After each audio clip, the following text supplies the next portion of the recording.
Hello everyone, Gavin Lance Top here. Want to say thank you for clicking on, and this is a follow-up from an email that went out to help men with Christmas. You know, statistics show that 1 in 3 men feel like they're helpless, they're in a state of hopelessness, and the worst thing is they feel like they've got no one to help them. So we're about to change that by a series of podcasts and YouTube interviews like this one. So I want to introduce, and we're going to give some tips. Let me say this though, we're not going to give any legal advice, all right? So whatever you hear here, it's good. You got to row your own boat. Cheetah's smiling there. So, hey, I want to introduce Cheetah. He's a man who went through our mentorship program, our Man Alive experience.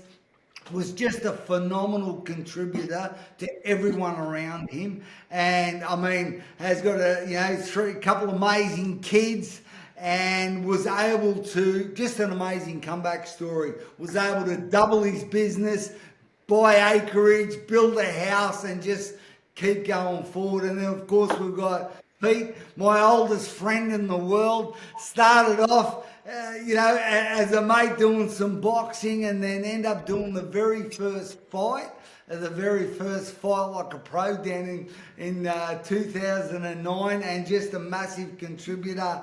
And I wouldn't actually be where I am without this man. And of course, an amazing comeback story. Got 4 amazing adult kids, and went through this thing that we're going to talk about, this transition in family. So thank you, man, for jumping on. Yeah, g'day, Gav. G'day, men. How are we? Thanks for having me. Thank you, Gav. Lovely introduction. Excellent. Well, what the purpose of this for you, if you're listening, the purpose of it is that we would help you, that you would learn. The rite of passage is essentially we learn from other people's experiences, So one of the things, and it's great, I mean, Cheetah's got sort of, not younger, but youngish kids, and Pete's got adult kids. So we're going to hear from 2 different perspectives. But I mean, there's quite a few questions I want to ask you fellas, right? But even maybe Cheetah to kick us off, mate, what was it like, I suppose, when you realise, hang on, I'm separated from my family. What was that first Christmas like? Like, if you had it over again, what was it like, mate? What were you facing? Everything's new to you. Everything's a new experience, and you've just got to go out of your comfort zone and create new experiences. My big thing is, don't get caught up that Christmas Day, must be Christmas Day. If your day's Boxing Day when you get the kids, well, make that your new Christmas Day, if that makes sense. And don't get, still spend Christmas Day like you should be, surrounded by friends and family wherever you can. But if you're not actually got your kids on that Christmas Day, well, make Boxing Day your new Christmas Day. It's all about... I suppose, mate, because I remember when I spoke to you the other day, you said that, and I actually thought, I wonder how you learnt that. What was there anything that happened that you got blindsided with? Because I know a lot of men, or there's traditions, there's customs that they've grown up with themselves around Christmas time. Yeah, definitely. You just sort of you've got to realise that with separated families that now you got 2 sides, and then so you've got to really be able to share it around. One year is going to be your year, and the next year will be their year. So. Or you just get them to agreements that it's the same every year, but make it a new thing. Ask your kids what they want to do, what they want to do for Christmas, what you think, what you're stewing up in your head to be the most special, magical thing. It may not mean anything to them, and they might want to do something completely different. So, and so did you learn that through something that happened, or? Well, we were. As my family, like my sisters and mum and dad, we'd already sort of made Christmas Day for ourselves, and then Boxing Day was when our family get together, sort of thing. And so that then allowed Christmas Day to be with our partners' families, and then Boxing Day was my Cheatley family, if that makes sense. So we'd already sort of generated that. So I sort of did that with my kids and said to my ex-wife, well, you have Christmas and then I'll have them Boxing Day sort of thing. And then I'm sure she would have appreciated that, yeah? Yeah, yep, she did. And now 5 years on, this will be my first Christmas. So I've got Christmas morning, I've got Santa Claus to do. Bit of stress and a bit of pressure. Comfort zone, out of my comfort zone. So, 5 years on now, it's the times have turned and I'm having Christmas Eve and Christmas morning and lunch with them. It's taken 5 years, but it's great. I'm excited. But yeah, so sometimes you can get all caught up that it's going to be a terrible Christmas, but you surround yourself with other good people and good families and get through it and then make the most of the day that you say is Christmas Day. Could even be Christmas Eve. Yeah. And Pete, mate, I know your kids are a bit older, like when you had that first Christmas, like how old were your kids? God, I think my oldest son was, he must have been early 20s, maybe, 23, 24, and my youngest daughter, so I got three boys and a girl, and my youngest daughter, I think she would have been 14 or 13 at that time. Yeah, so it was a real mix of an adult man and a emerging teenage daughter. Yeah. And what was that like? That, I mean, how did you negotiate that? I mean, is that the right even word to negotiate that first Christmas? I don't know. Yeah, negotiate in the sense like if you're in a boat and a kayak and you toss down a river for the first time. That sense of negotiate. And it's a little bit like that. It feels like you're in a fast flowing river. There's a lot going on, and not all of it feels in your control necessarily. So one of my friends has an expression around that. She says, you might feel powerless, but you're not helpless. Yeah. And I think that's an important thing because depending on where you're leaving things with your partner or wife that you're separating from, sometimes there's a bit of a power struggle going on. Sometimes they're looking to fight to prove a point. Sometimes they're trying to prove that the kids want to be with me for Christmas, and that's some sort of point that needs to be proven. And I sort of chose not to engage in that fight. But I was lucky in a way. We had a Christmas tradition where forever, where the kids and myself would get up, we'd open presents, then we'd get up early and we'd go for a surf, and then we'd come back and have Christmas brunch. So I sort of, I pushed for that early on to say, well, let's split the day. So I'll have the kids in the morning. I think they opened the presents with the ex-wife in the morning and on that first Christmas, and then I picked them up and we went for a surf, and then we had brunch, and that was great because look, one thing I loved on your list was this idea of doing things with your kids. What I didn't want to do was distract them. Think, I'll just get them thinking about something else and they might not notice. I've just left their mother. So I just decided to do things with them and things that we'd always done together, so it felt normal for them. But the big thing I wanted to say for that first Christmas was how destabilized I felt in that first Christmas. I'm not kidding. I think that's a good metaphor. In what way? Like what aspect of it?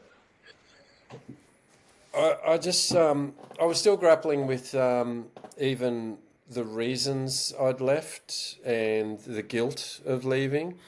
There was an early understanding that, like, we were together 28 years, married.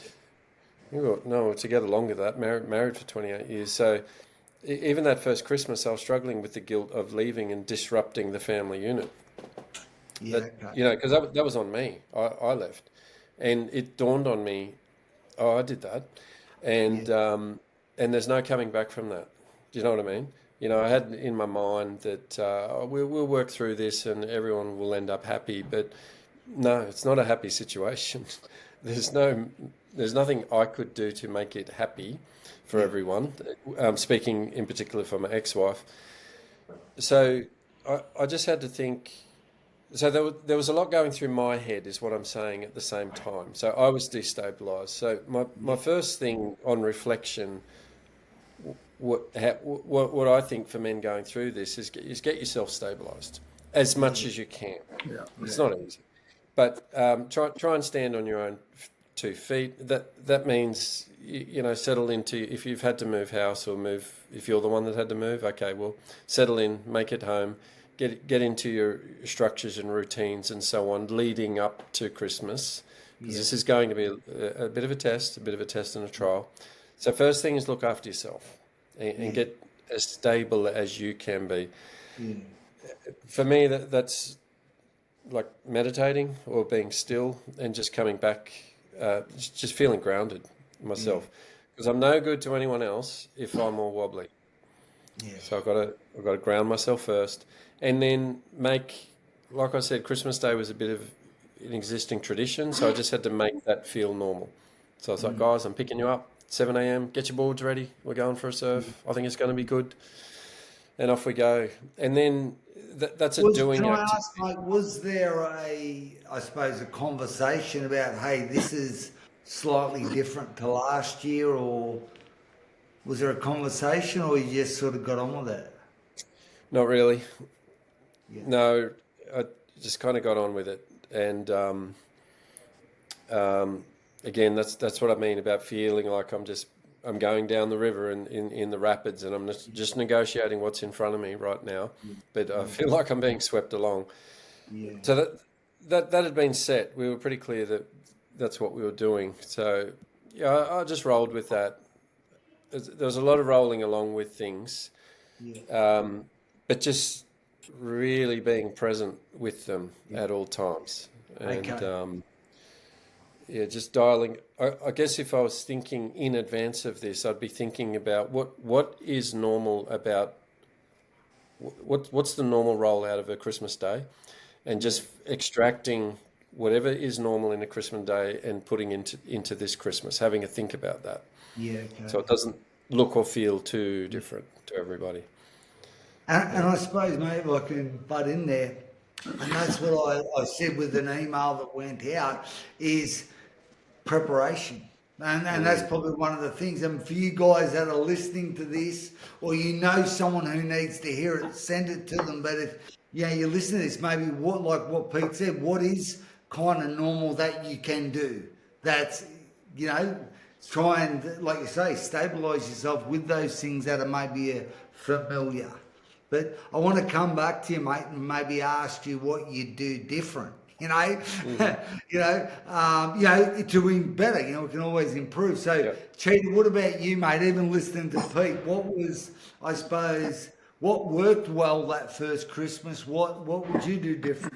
What would I do different? Don't get caught up on spending so much money on presents and putting all this effort and think you have to make it perfect, or you have to do it like you used to.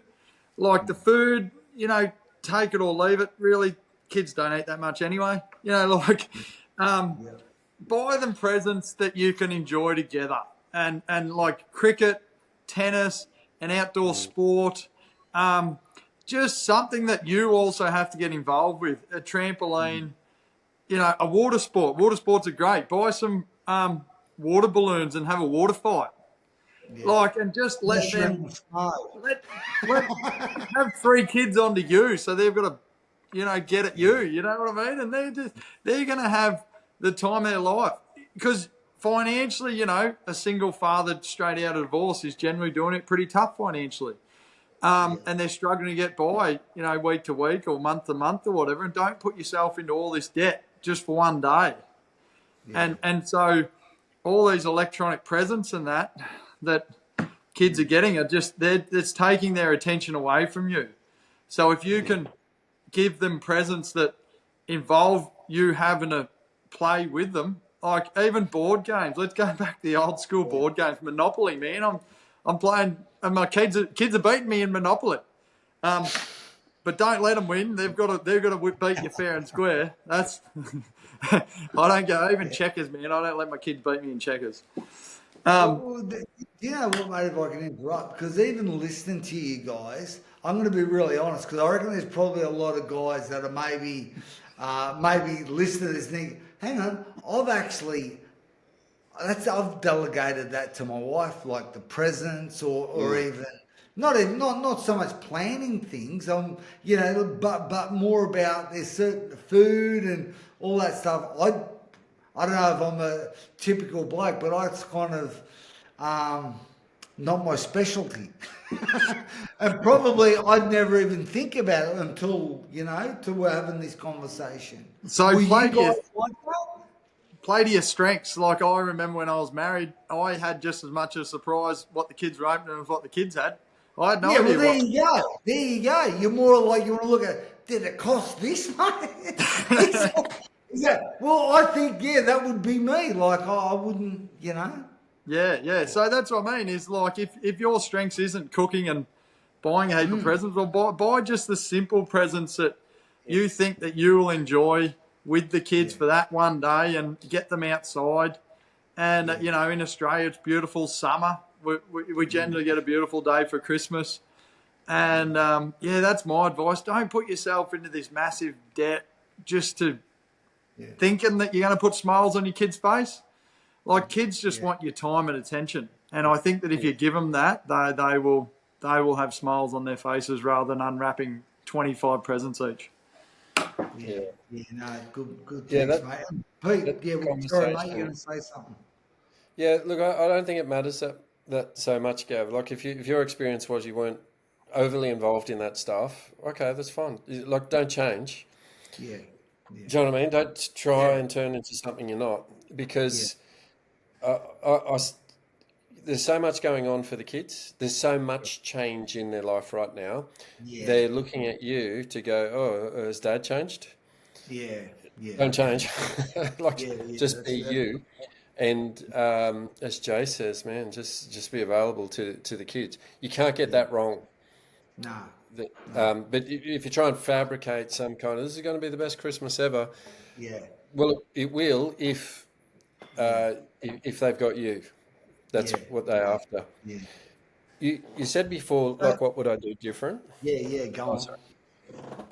No, well, I was going to say, because I'm actually thinking of a couple of men that are not going to see their kids for whatever reason. Yeah. They're not going to see their kids maybe for the month, or maybe they haven't seen their. I mean, it's a tough subject. They're not going to see their kids till things get sorted out. I mean, I think we all know somebody kind of like that. I mean, what do you got? What sort of advice would you give those Well, guys? let me speak to this. I'll tell you how that goes. I say, guys, if you're in that situation, look ahead, play the long game. Don't think the rest of the relationship you'll have with your kids is pivotal to this Christmas. It's not. You've got to look ahead, play the long game. And it doesn't matter what age your kids are. I mean, if your kids are younger, whatever, look, there's a lot going on for them. But you got to think 5 years from now, 10 years from now, this will just be this kind of a curious anomaly, this first Christmas, which was just weird and messy.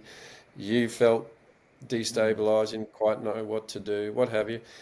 It's not like they're going to remember this for the rest of their life, and that's the trauma they're going to bring to their counsellor in 10 years from now. It's not. I'm telling you, it's not. So get your perspective right. Play the long game. Your kids just want to know that you're there, you're available. If for whatever reason you're not going to see them this month, circumstance, that's okay. Let them know. Okay, that's what's happening. But here I am. You can call me anytime. We can Zoom anytime. I am going to see you, I don't know, on the 20th of January, what have you. And don't do massive head miles on this. Just be the man you are, be the father you are, consistently, always be there, be available for them, and it will get better. I promise you this. Don't make the mistake of thinking it's all going to end this Christmas. So I've got to get it perfect or what have you. It's not like that. Play the long game. You know this is how it works. Yeah. Play Mate, the long I think that's brilliant. It's very wise because even as you were saying that, I was thinking back three. I was thinking about 3 Christmases or 6 Christmases ago. I can't even remember. No. Let alone kids won't remember if it's half their lifetime ago. Yeah, no, very wise, mate. That's good. That's good. And Cheetah, mate, what about you? You know? I also just wanted to, try not to fight with the ex and cause a toxic relationship too. You can go down a slippery slope of aggression and anger and all these, low vibrational feelings. Yeah. And the children can feel that. They know that. They witness it. They can feel the tense anger that you can have toward your ex. And, that's what I'd change. I'd do it a lot differently. Sounds like Pete did it a lot better than me. I'm no picture perfect person of what I did at the time, but I'm doing it better now in the future, 5 years on. And like I said, I've got them now for Christmas morning. So, I honestly don't actually remember my first Christmas separated, but it obviously must have went not too bad.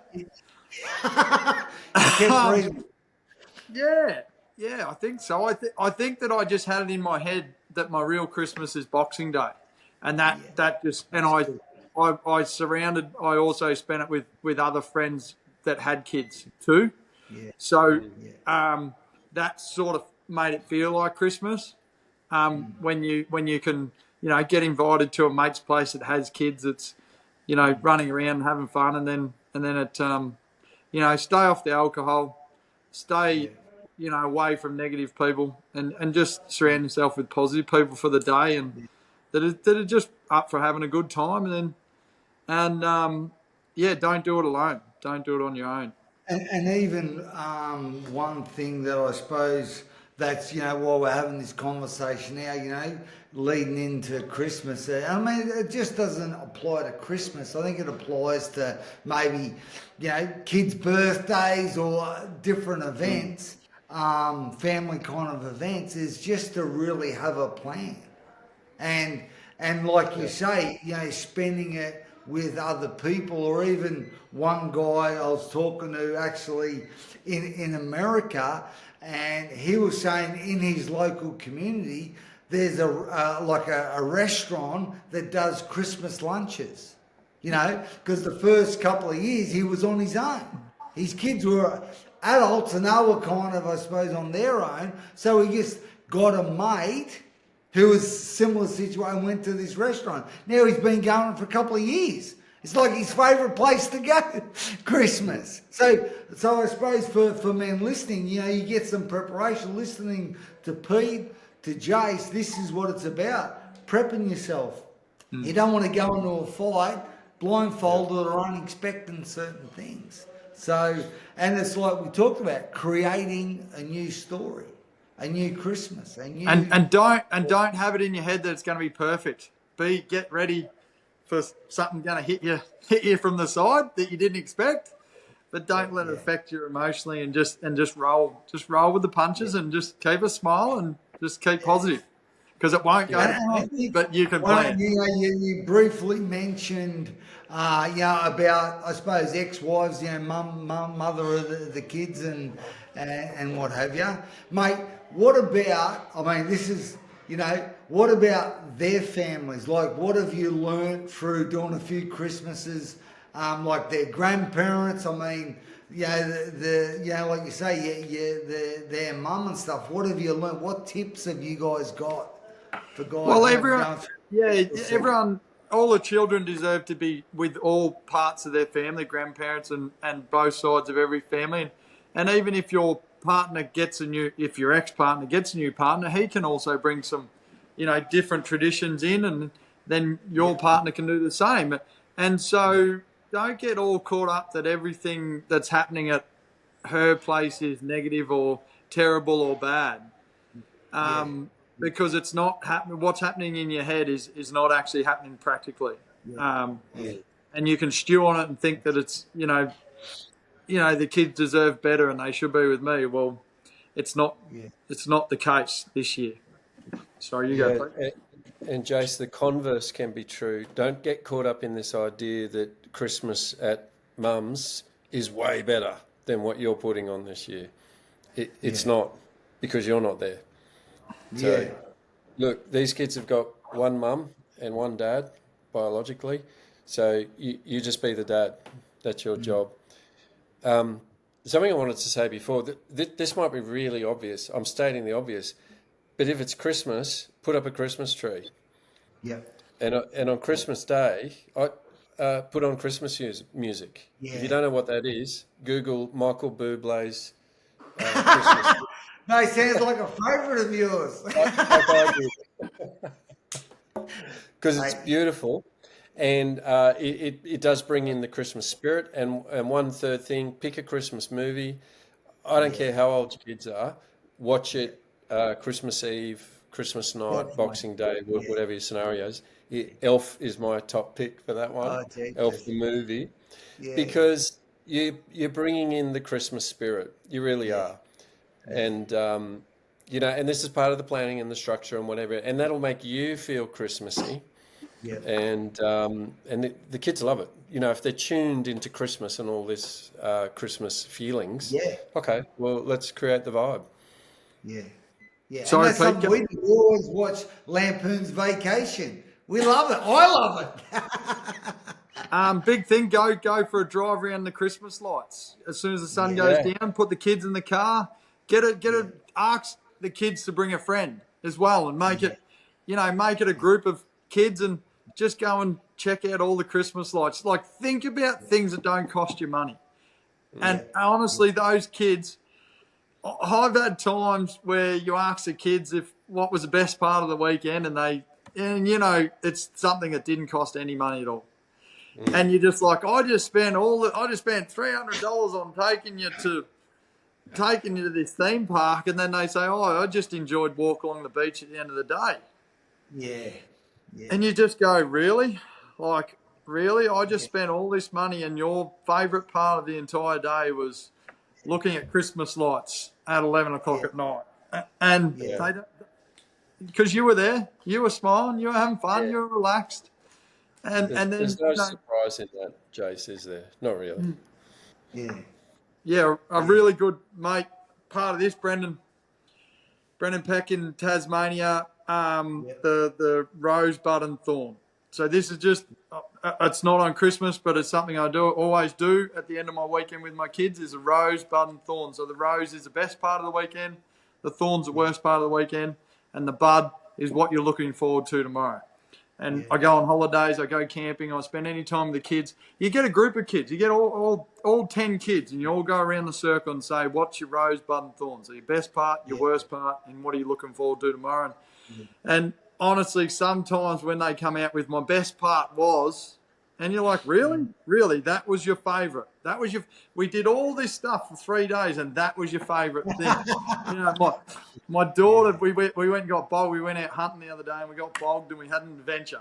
It was an adventure. And we had a great weekend, but that was our most favourite. She's like, Dad, I just loved that we got bogged, and we nearly didn't get out. We nearly had to camp there the night. And I was just like, oh, my God, really? So really, That's man. really hard to forget. What are you looking forward to tomorrow? Even ask your kids leading up to Christmas. What are you looking forward to over Christmas? And one or two of them might say Santa or whatever, but I don't think that'll be the case. Some of them might be, I'm looking forward to seeing my cousins that we never see. Yeah. I'm looking forward to going swimming at Auntie's place that we only go once a year.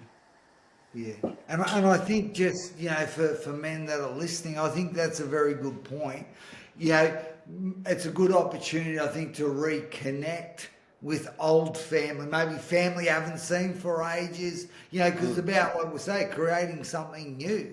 So that it can be, like you say, it doesn't have to be Christmas Day, it can be other days. But this is the idea, you guys that are listening, get a list together. Yeah, come up with, even that email that went out, there's a lot of good suggestions there that I got from a range of different guys. So I want to keep adding to that list of suggestions as well. But man, let's touch on, sure, we've got our ex-partners, but even new partners in the blend. Like what's a tip? What would you do better, different? What do you got from that perspective? You lead, Pete. This is a fraught topic. In my case, there was allegations that I'd sort of run off with someone, which just wasn't true. Yeah. And so that there was kind of this weird narrative that I had to deal with. Look, it's fraught because, and look, every man has to make their own decision here. But I'll go back to what I said before about don't keep things as stable as possible. Don't change too much. So if there's someone new on the scene as you're exiting your ex, have a think about it. Maybe it's too much to bring the new person in too quickly. Maybe as much as you might think it's a great idea and you really want your kids to meet your new partner and what have you. But just keep it simple. Take the kiss. Keep it simple, silly principle. Don't overcomplicate it for yourself. If you're bringing in someone new, now suddenly you have to manage them and their experience of Christmas and the relationship on the day, and they've just met your kids and what have you. This is part of the pre-planning. Like don't set yourself up for a fall by making it too complicated. Look, Christmas is one of those things. It really just needs you. This is a big opportunity, Christmas, to just let your kids know, hey, I'm still here. I know a lot of stuff has changed, but I haven't. Yeah, that's good. That's good. If you're taking notes, man, write that down. You can say that. Just repeat what Pete just said. A lot of things have changed, but I haven't. That's a good one. That's where you can point out the things that I suppose rock solid in ourselves, in your relationship with the kids. Hey, that stuff that's never going to change or shift. That's good, mate. Thank you, Pete. That's good. And what about you? I'm going to go with, don't overwhelm them or push them into a situation, whether it's a new partner, like don't push her to, be a stepmom, and don't push the kids to, look at this woman as the new stepmom. She is your new partner. Yeah. And don't push the relationship between your new partner and the children, and especially if you've got a new house and your kids are coming to your house, well, the kids consider that to be your environment, and they want to, they want a bedroom at your new house. They want to consider that environment to be as safe as mum's, which is hard to do some days, but they don't want to walk into this new house of yours and first thing they see is a new partner. And so then it's no longer sort of dad's house, it's now dad's and her house, and it's a bit of a rocky thing. Like even that first introduction, when men ask me when's it time or when should I say, try to introduce them in a public situation. Take the kids to the playground and then say, oh, this is a new friend of mine, so that the kids aren't pressured into meeting this woman in an environment they consider to be theirs. That's very good. Does that make sense? Like the kids want to feel safe at dad's house and they want to know that that's my bedroom and that's where I'm going to sleep. And then all of a sudden this new woman's there in that new environment the whole time. So just take it slow, take it step by step, don't rush, and don't pressure there to be a relationship between them and them, like your kids and your new partner, that you think should be there, but sometimes just it won't be, because there can also be a bit of hatred. The children might be looking at this new woman thinking, well, you're the reason why the separation occurred, or something like that. So just take your time. Don't get pressured. Don't think that a relationship should just automatically occur because it should occur, and just give the kids an environment where they feel safe, and then slowly introduce a little bit of time. I'm a strong believer in when you're a separated dad and you've got them for a short amount of time, or maybe the new partner shouldn't be there for the whole time, and you should have some one-on-one time with just you and your kids to show them that you're still the man that they know you are, and you're willing to give them your attention. Yeah, that's very good, mate. I just think, I'd never even thought about that. Just when you're introducing them, if it's obviously if the time's right, the place that you do it, and like you say, I mean, maybe I shouldn't even say it, but I'm going to say it anyway. When there's animals, there's always a pecking order, isn't there? So you've got to be careful when you introduce animals to different, like I'm thinking about even horses in paddocks. There's always a top dog, so you've got to make it easy as possible, hey? So that, like you say, the kids don't feel threatened or feel like they have to compete. Yeah, and the kids already have a mother. The kids have a father. They know who their mother and father is, and this person's not going to take that position. Sorry, Pete. Well, and I suppose, how did you handle that, Pete, with your situation? Very much like what Jace described in terms of meeting them in a public space, and no great pressure there. It wasn't, this is the woman I picked to be with. It wasn't the woman I picked to be their new mother, not at all. Yeah. So, I think it just has to be clear that, the woman's not your new number one. No, mate, can I just interrupt? Yeah. I think that's very profound. I think for men who are taking notes here, that's very good. What did you say? You've picked her to be your partner, not to be the kid's mum. That's two different things, isn't it? I think that's very profound, mate. And maybe it's like that's what you can, particularly with your guys, I suppose, your kids are adults. That's probably a really good conversation, isn't it? To have out. Take a lot of pressure off.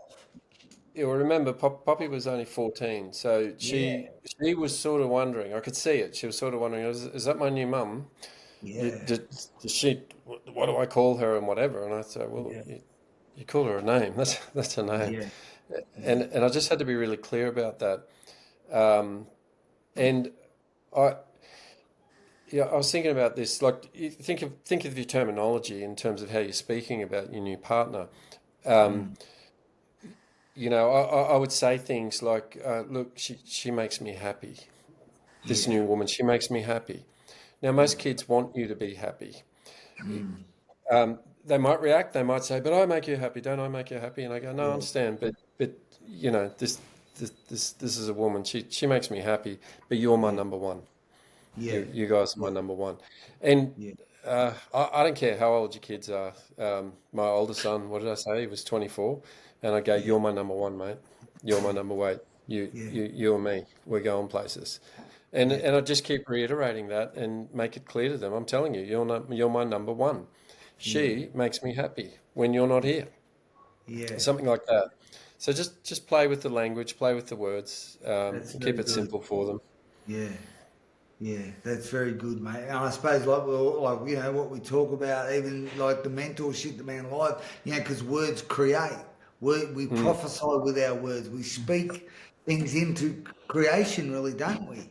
So that's a very good thing, isn't it? That can actually create the new relationship. That's very good, mate. That's very good. I can see why I asked you to come on today. You're the smartest guy I know. So what about this one, right? What about this one, man? Because what about, like when you've gone through it, I can remember, Pete, when you told me, you invited me, come on, and told me, and I didn't know what to do or say. I'm being honest. Like how many we're talking? How many years ago? Or 9 years, yeah. Yeah. So Yeah. a long time. So I Yeah. remember I didn't. I was kind of caught by surprise. I didn't know. So now, like going, because all of us listening will know somebody who's gone through it, etc. How can a mate help his mate going through, I suppose, his first Christmas or the start of this new season? Firstly, you've got to be clear in yourself. If you're doing this, you're responsible for this. You've got to own your decision. There's a reason you did this, and you might be second guessing yourself. And I did for ages, but I went deep down. Man, I just wasn't happy, and I just sit with that. And I was trying to create some reason. Why did I do this? Is that a good enough reason to leave somebody, etc.? But at the end of the day, get your 2 feet on the ground. Get clear around that. Own that. If you're the one that got left. Okay, just accept. It takes two to tango. So if the other one doesn't want to dance anymore, that's how it is. Doesn't mean you're a bad guy or a No. bad man. It doesn't mean that.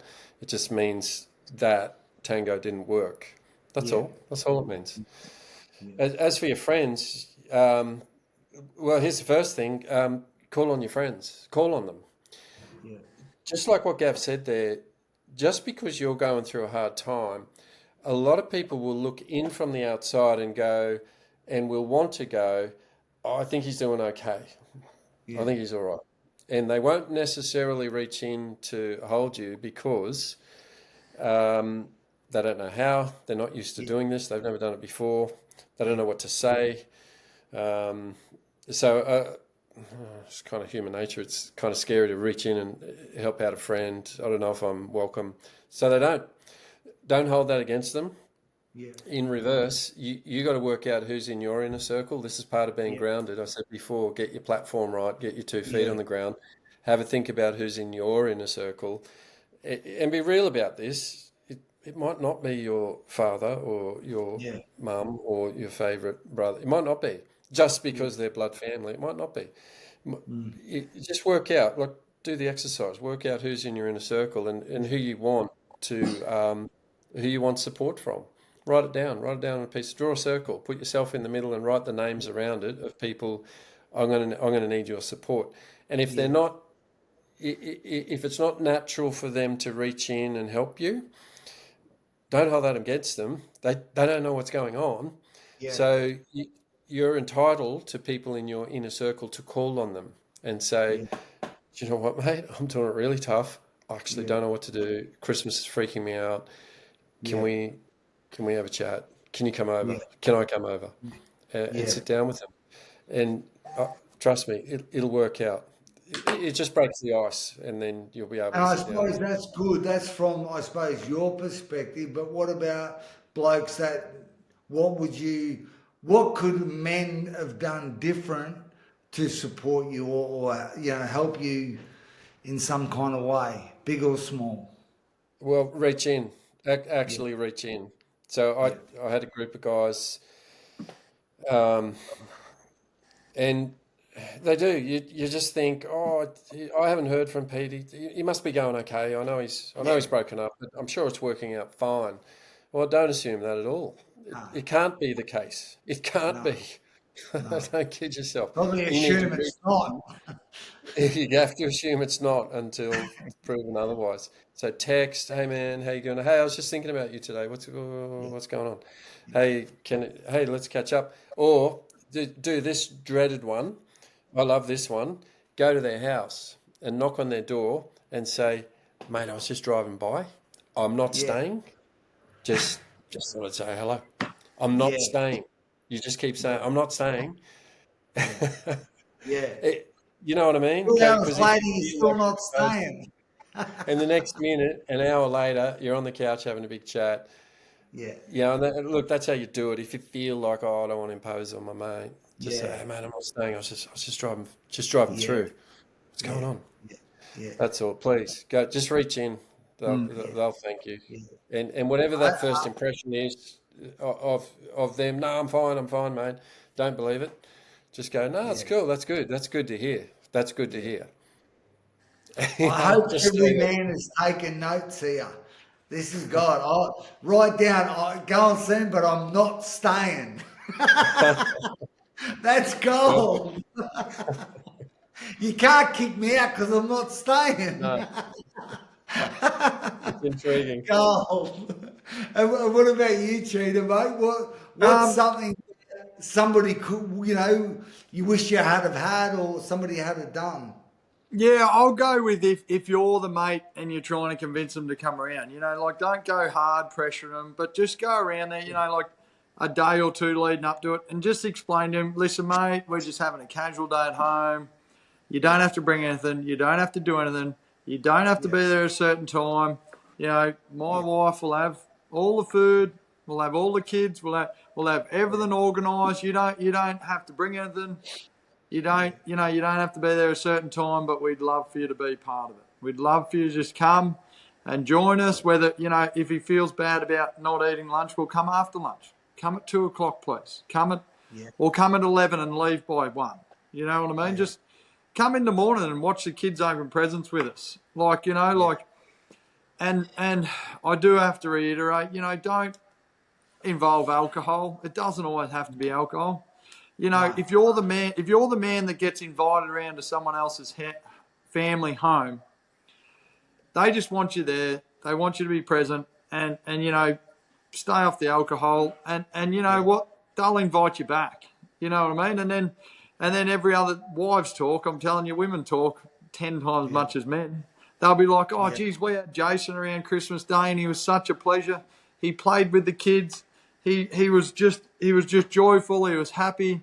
He made the day. He played with the kids. He was out there. He made the day enjoyable instead of, oh, geez, Jason come around. He got drunk and we had to tell him to go home by 3 o'clock. yeah, Like, yeah, yeah. No, come around with totally. a smile on your face. Come around happy, and don't believe when your mate just says, "Yeah, I'm fine. I'm just going to sit at home." Well, Yeah. don't let him do it. No, and I would say because a lot of from the blokes I've dealt with and stories I've heard, people don't want to impose on somebody else's Christmas. They'd rather be on their own and tough it out. Whereas obviously that doesn't work. But I think from a mate's point of view, reaching into somebody's world that's going through their first Christmas, I think a good thing would be, and I'll use this in many different situations, say, hey, listen, mate, I need a hand. Can you help me?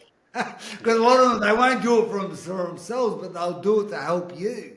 So if you can create something that you actually need a hand on Christmas Day, and I'm not joking here, the amount of, over the years, the men I've had help me erect trampolines, swing sets. You know what I mean? I was like, man, I actually did need their help.